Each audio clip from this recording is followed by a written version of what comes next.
Our next storyteller coming to the stage is a rare breed. She's a Southern Jew.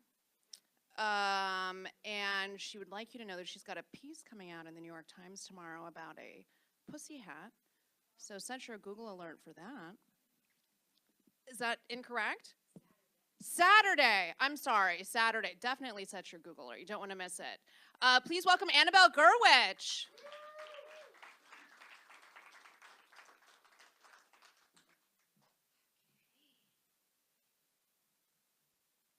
Here we go. Kemp Powers. All right, Annabelle. Wow. No one's ever wanted to kidnap me. They would return me after spending an hour with me. Like, come on, give her back. So, you know, why do we ever do something that takes us out of our comfort zone? It's because, you know, you've just reached this moment, and this moment had happened for me. I've been arguing with my husband, and I had a teenage kid, and I think the thing that really sort of set this story in motion, though, was when our new insurance bill came, and it was like 1,000 times more. The premium had gone up 1,000 times, and I was just enraged, and I was just in a just enraged moment. And I'm walking by this cafe near where I live, and there's a sign in the window, and it says, "Summer Camp for Adults." And I think, that is what I need. I need to go to camp. Because when I was growing up, I went to Jewish summer camp. Did any of you go to Jewish summer camp? Yeah. Jewish summer camp in the 1970s when I was growing up was mostly like an indoctrination into the Holocaust and then playing. So at any given moment, we would be singing the saddest song that you've ever heard in your entire life that evoked the Warsaw Ghetto. So we would all be gathered together, and we would sing, the very last, so richly, brightly, dazzling yellow. And then I never saw another butterfly. Hey, who wants a short sheet Jeanette Weinstock's bed? You know, Jewish summer camp. It was really fun. So when I saw this poster, I just thought, that's what I need to do. I need to go to camp. So I went back home, and I get online, and I Google the name of the camp, and I sign up, and I don't, bother reading anything about the camp because I got this, I went to camp. It's camp, right? And I don't read any of the pamphlets that are downloading into my email from the site or anything because it's camp. And then I post on social media that I'm going to summer camp, and I put it on Facebook, and I put it on Twitter, and when you put stuff on Twitter, you can't take that back. Right? It's out there. And I tell my husband, I'm going to camp. And he says, are you seeing someone? And I said, no. He said, well, if I ever say I'm going to summer camp, you'll know it's because I'm seeing someone. All right.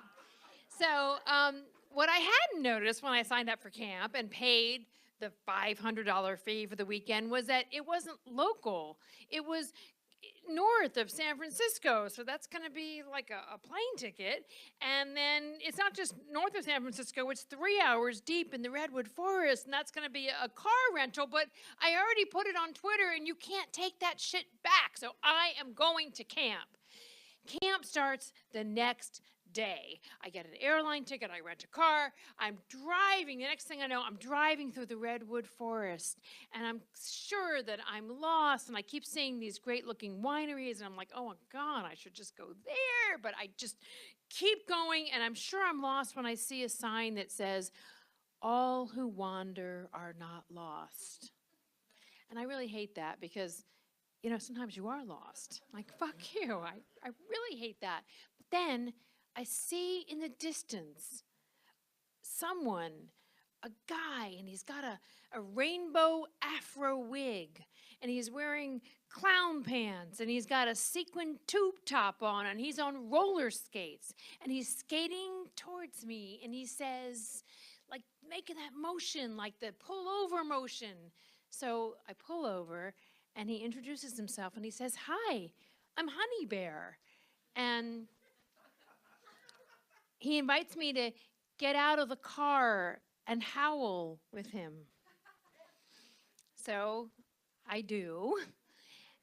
And he is welcoming me to camp. And he says, the first thing I need to do is to take my computer and my phone and put it in this brown paper bag, because as I read in the pamphlets that I downloaded into my email that I never read, there's no digital devices at the camp. So that's the first thing I need to do.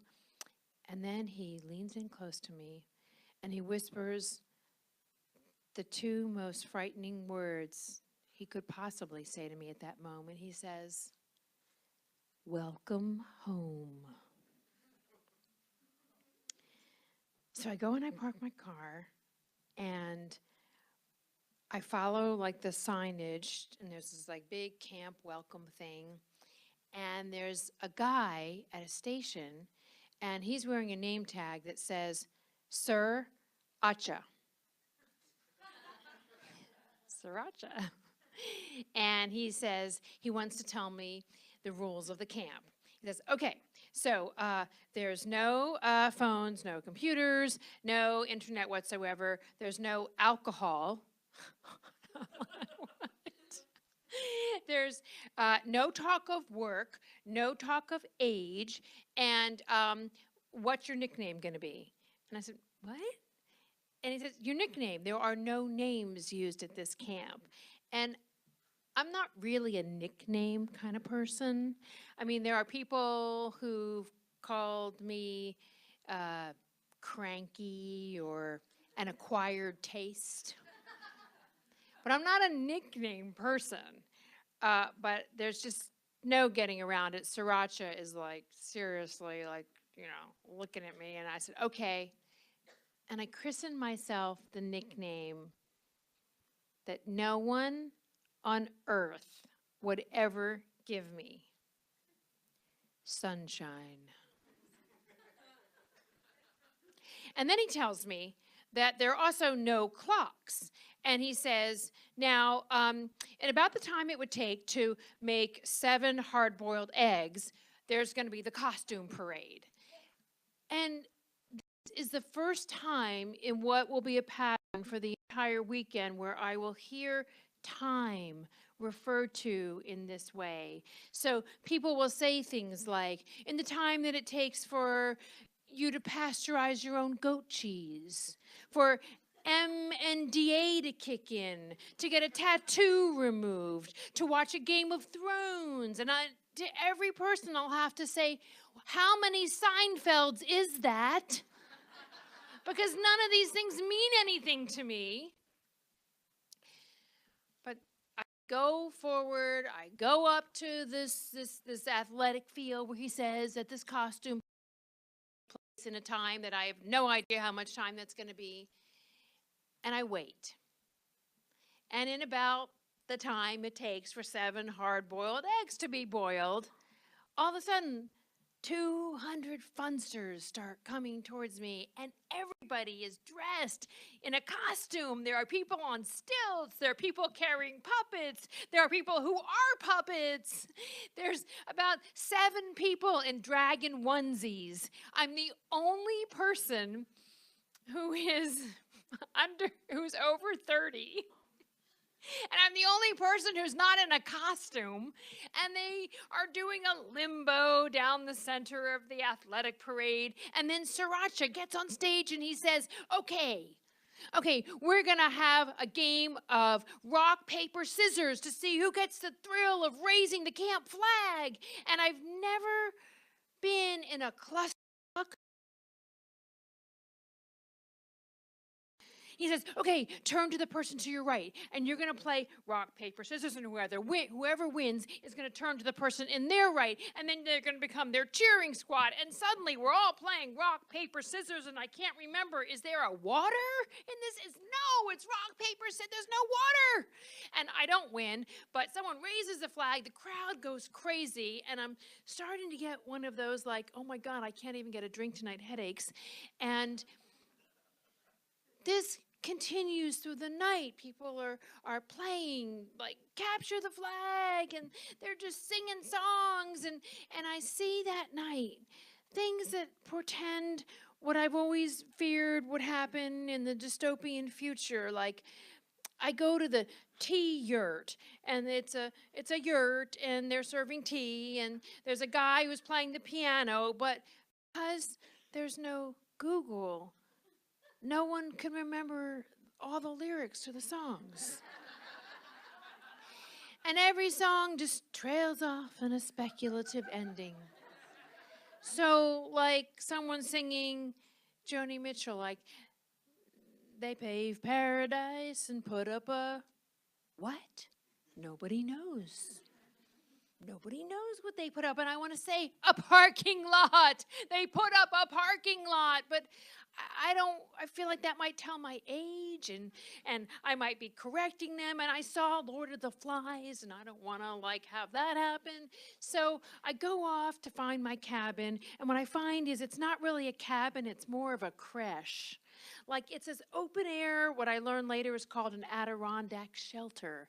It's just completely open to the elements, and it's freezing. So I pull on every piece of clothing that I've brought with me, and I'm lying in this bunk, and I am freezing, and I'm sure I am going to die. I'm going to die. I will never live through this night. I will die, and no one will claim my body because nobody here knows me as any other name as Sunshine, and no one in the world would ever think of me as someone named Sunshine. If I do manage to somehow live through this night, I'm going to be airlifted out, and my new fucking insurance is not going to cover that. Why did I put it on Twitter that I was going to camp? I make it through the night somehow, but I'm just a wreck. My hands are like knotted and arthritis. It's just disastrous. And I go and I see Honey Bear and Sriracha in the morning, and I say, I can't do this. I have to go home. And they convince me that I should go and do a survival skills workshop. So I say, okay, because I don't have a phone. I don't know where I am. I can't reach anyone. I'm stuck. So I walk up to this plateau, and we're all waiting for Condor, our survival skills workshop guy. But because there is no time and no clock, he's late. He gets there, and he tells us he was gonna teach us how to make a fire with the bow and dowel method, but because he's late, there's no time for that. And he says, besides, if there's ever really a big enough problem that you need to make a fire from rubbing sticks together, your best bet is to just run.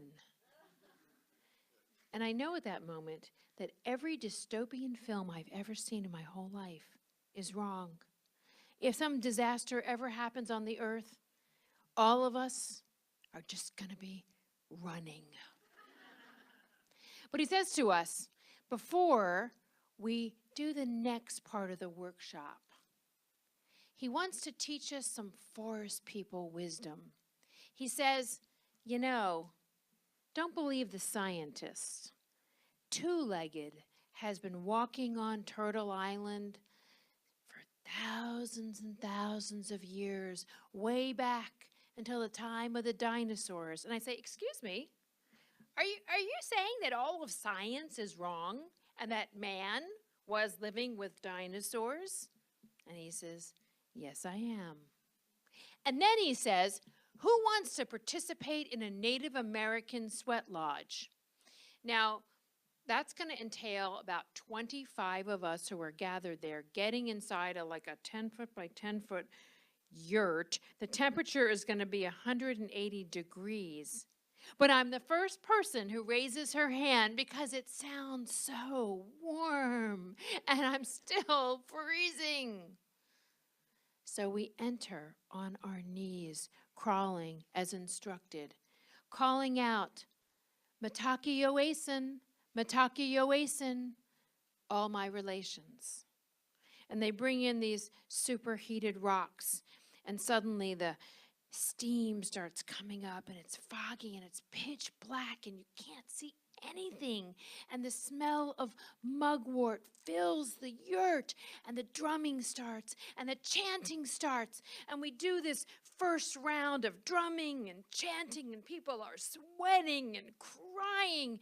And after the first round, a couple people leave, and then there's a second round, and we're invoking the spirits, and there's more drumming and singing and chanting and crying, and now people are taking off their clothes, and more people leave, but I am so happy because it's so warm. And then there's the third round and the fourth round, and now our numbers are halved. And he says to us that we are all warriors, all of us who have stuck it out. And now each of us will be passed the drum, and we will each offer our own song. And the drum goes around, and the first person sings a song in I don't even know what language it's in. It's like she's singing a song from Papua New Guinea. The second person sings a song, and it's like in Klingon. Or in binary code. And then the third person sings a song, and it's from Africa, and this drum passes to me, and all of a sudden I want to be cool. I want to be part of this tribe, and I want to sing something really, really special. But what comes out is Hava Nagila.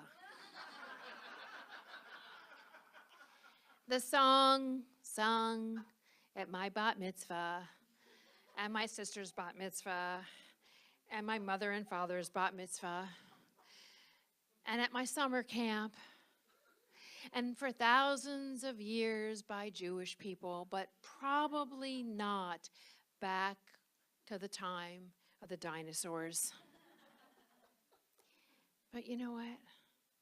All of those hipsters, even the ones who were completely undressed but avoiding eye contact with me because I reminded them of their mother, all of them sung along with me. And for that one moment, I was someone who could really call herself sunshine. Thank you.